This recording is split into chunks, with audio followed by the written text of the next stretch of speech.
Vamos lá para mais uma edição da revista principal do Batman, com o arco Dying City, o último arco do Chip Zdarsky, sua fase.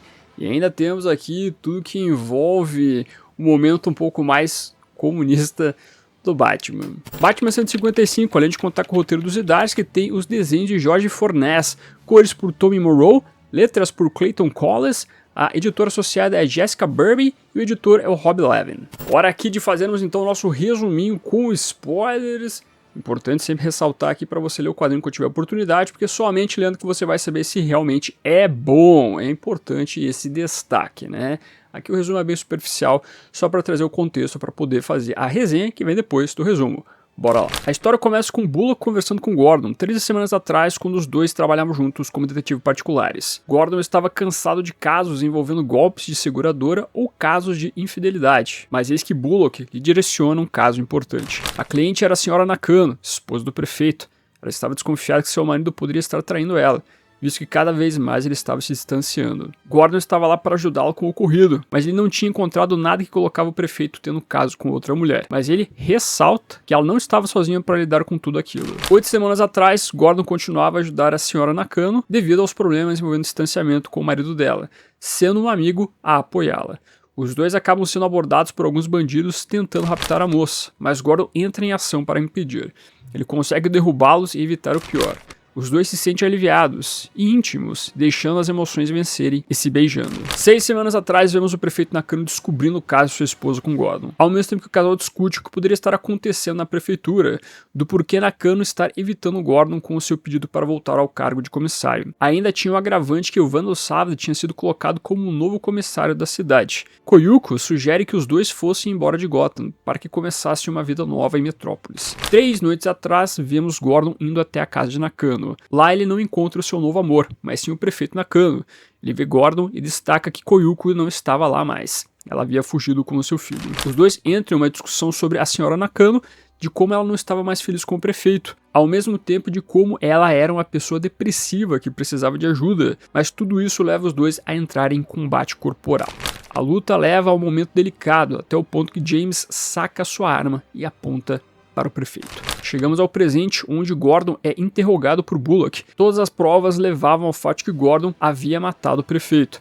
Mas será que era isso mesmo? O ex-comissário pede para que Bullock conversasse com o morcego, para que ele encontrasse uma forma de ajudá-lo. Batman tinha em mente que Gordon não poderia ter cometido tal crime, por mais que Bullock não afastasse essa possibilidade. Mas o Homem-Morcego iria provar o contrário. Bruce tem sonhos com seu pai traindo a sua mãe, ao mesmo tempo que pensa no que Gordon fez, da traição que ajudou a cometer. Acordado, Bruce vê na TV as discussões envolvendo o momento atual de Gotham, com o mais novo herói da cidade, o Comandante Estrela, protestando contra os antifas, de como eles queriam bombardear os símbolos do capitalismo, querendo arrastar para a cidade as ideias comunistas e socialistas. Gotham tinha que se opor a essa tirania. Mais que tudo, Bruce Wayne tinha que se colocar contrário a esse tipo de grupo, honrar a fortuna de sua família. Eles estariam envergonhados de ver toda essa fortuna que foi ganha no passado sendo colocado como uma espécie de distribuição de renda a favor do socialismo que estava sendo propagado pela Wayne Enterprise. Fora dali, na Enigma Tech, vemos o Charada conversando com a CEO da Wayne Enterprise.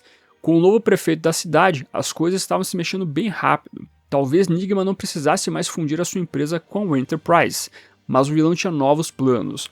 Seu objetivo não era mais a fusão, mas sim comprar forçadamente a empresa de Bruce Wayne. Bruce então se dirige até o local onde estava seu suposto irmão. Ele queria saber quem era ele, mas ele é impedido por Leonid Cole. O ricaço estava representando o novo Wayne que havia aparecido. Nosso protagonista tenta avançar para a casa do suposto irmão, mas ele é espancado pelos seguranças do local. Os seguranças ainda se gabam que nunca tinham batido em um bilionário. Batman volta a cena do crime do assassinato de Nakano, tentando de alguma forma descobrir que Gordon não teve envolvimento com o crime. Ele repassa de várias formas algum tipo de saída que ajudaria a provar a inocência do seu amigo, e ele acaba encontrando algo que poderia lhe ajudar. Na sala de interrogatório da polícia, com Gordon, Batman abre o jogo com o acusado. Ele encontrou algumas câmeras que conseguiram captar reflexos do local do crime. Em um retrovisor de um carro, ele consegue ver a imagem do Gordon carregando uma sacola ensanguentada. O ex-comissário admite o crime, entretanto, ele ressalta que no momento que tudo aconteceu, na sua mente tudo estava nublado. Ele não sabia exatamente como tudo aquilo aconteceu, mas de alguma maneira aconteceu. Ele precisava que o Batman confirmasse realmente todo o acontecimento, que não houvesse dúvida. Mas eis que o Homem-Morcego percebe algo errado com o óculos de Gordon. Um dos pedaços de evidência que estava no local do crime era parte do óculos, e tem esse que o ex-comissário havia trocado recentemente.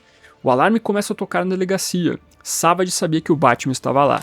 Nosso protagonista pede para que Gordon o ajude a impedir que alguém entrasse enquanto verificava o item. Pouco a pouco, o Batman vai chegando a uma resolução. Os óculos tinham uma tecnologia envolvendo o controle da mente. Era uma ação do Chapeleiro Louco? Não. Ele lembra da nova empresa de Edward Nygma, a Nygma Tech. Tech remetia a Jarvis Tech. O Charada estava por trás de tudo. E antes de continuar fazendo um jabazinho rápido, se você gosta do projeto Caverna do Morcego, você pode fazer suas compras através dos links comissionados do canal, link da Amazon, Panini, Mundos Infinitos, Magazine Luiza, da Comics Signature. A Comics Signature é a empresa que manda os quadrinhos aqui pro canal, né, pra gente poder fazer a resenha, inclusive, uma loja especializada em quadrinhos importados. Essa mensal que eu tô comentando aqui tem lá na loja também.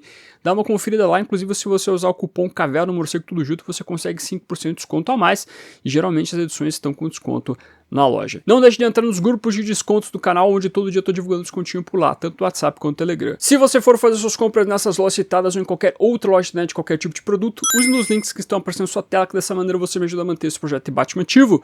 E muito obrigado, sempre reforçando, você não paga nada mais usando esses links. Ok, então meus amigos, uma parte da resolução do mistério que envolvia o assassinato de Nakano chegar ao seu fim. O comissário Gordon, o ex-comissário Gordon aqui, é o talarico e ao mesmo tempo o cara que acertou o Nakano. Na edição anterior eu tinha achado muito estranha a maneira como aparece o Gordon no final apontando a arma pro Batman. O que estava acontecendo? Ele estava dominado mentalmente? Será que o ambiente estava muito estranho ali, né? Até porque o Batman também sente o impulso meio estranho de dar um soco na cara do Gordon. No final das contas, o ambiente em si ali envolvendo a cena do crime não é o problema especificamente, mas conforme nós vemos aqui, sim, existe uma forma de dominação ali pegando o próprio ex-comissário Gordon. Um aspecto que eu achei muito interessante dessa edição é o desenho do Jorge Fornes. O Jorge, ele já tinha trabalhado com o Batman anteriormente, junto inclusive com o Tom King, foi onde eu conheci o trabalho dele.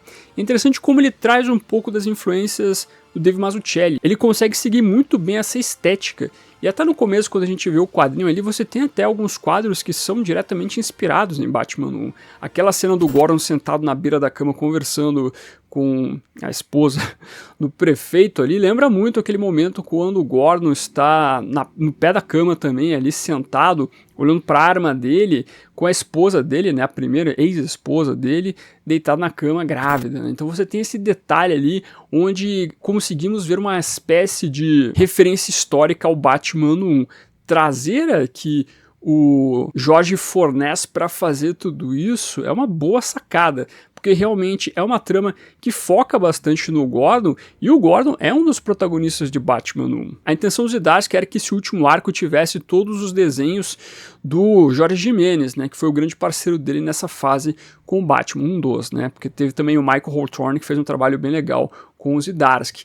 E no final das contas, tendo em vista algumas questões de agendamento, de lançamento quinzenal, que depois voltou para mensal, eles tiveram que distribuir toda essa história para vários desenhistas.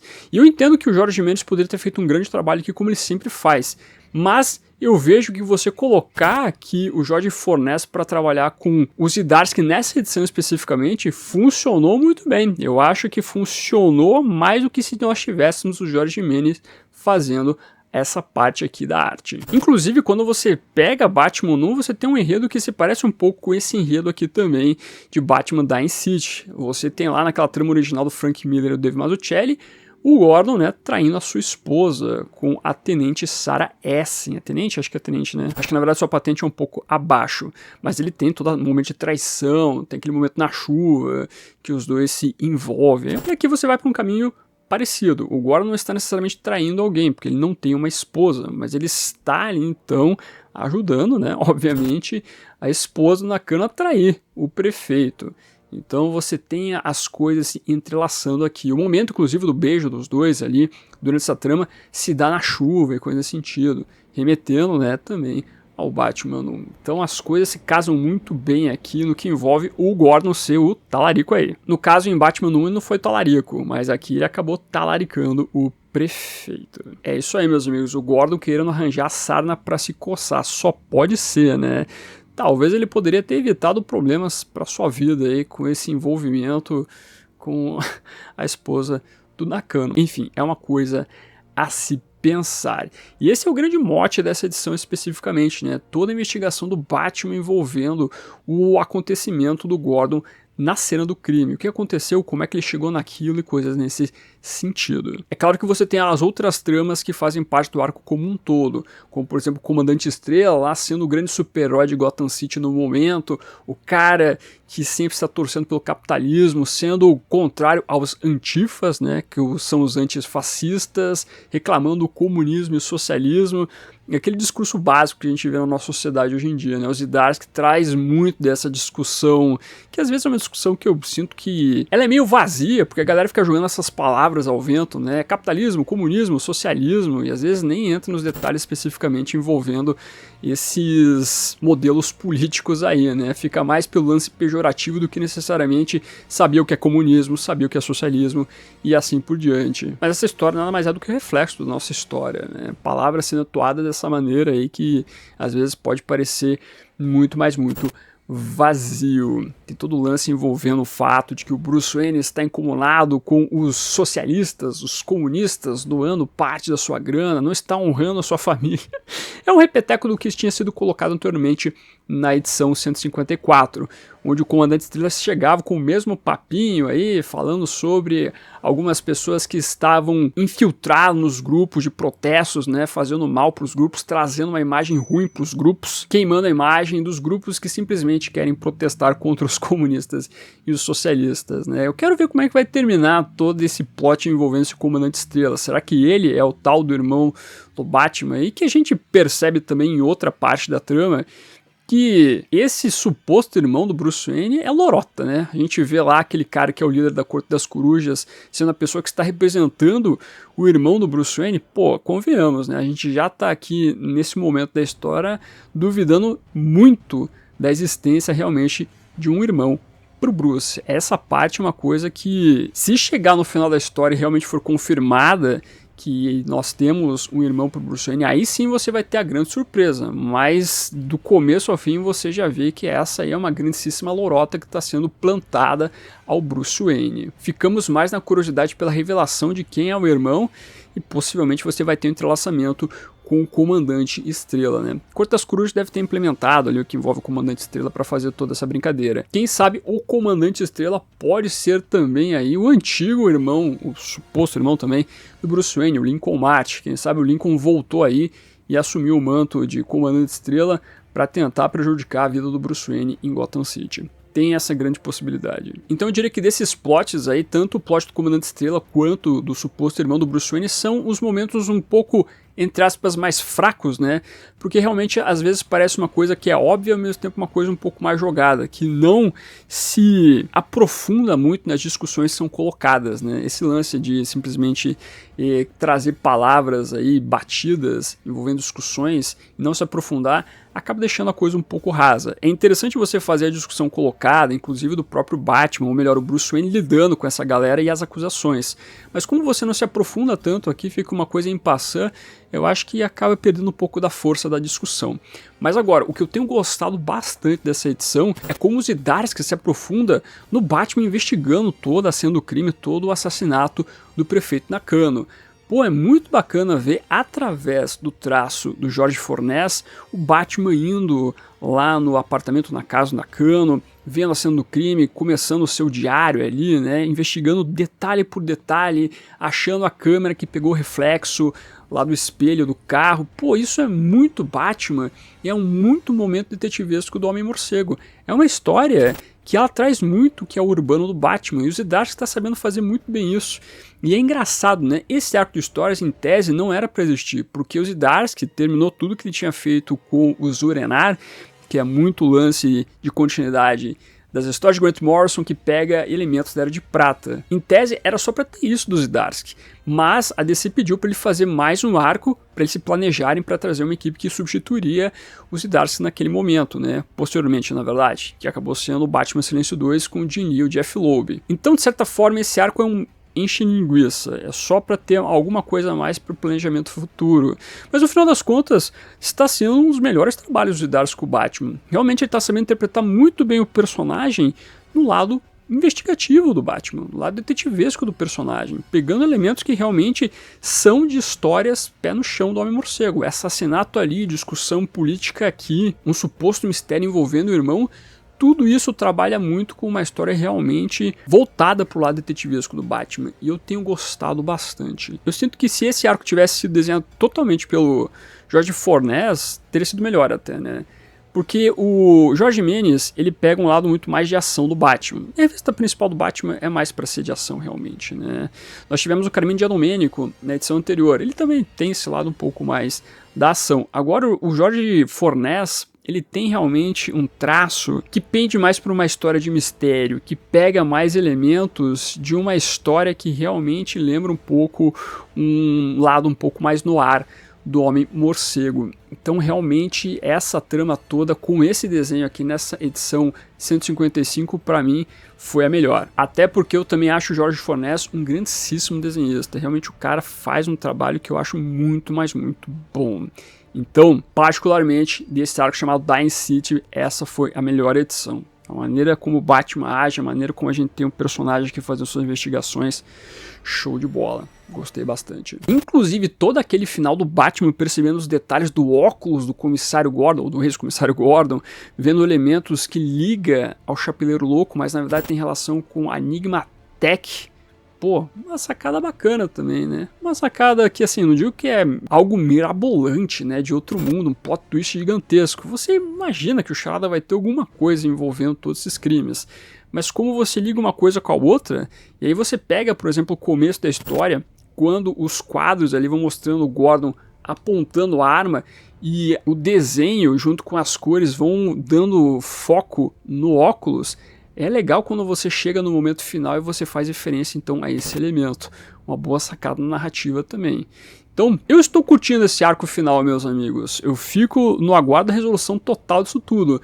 Mas eu estou curtindo todos os elementos que estão sendo trabalhados nessa trama toda. Eu vou reforçar aquilo que eu tenho falado nas minhas resenhas das histórias ou das edições anteriores. Para quem queria um arco dos Zdarsky focado no Batman urbano, esse é o arco que você pediu. Realmente funciona muito bem nessa temática. Mas você leu essa edição também? Concorda? Realmente está sendo um bom trabalho o Zdarsky com o Batman? Ao mesmo tempo, gostou dos desenhos de Jorge Fornes? Comente tudo aqui embaixo, quero saber de você.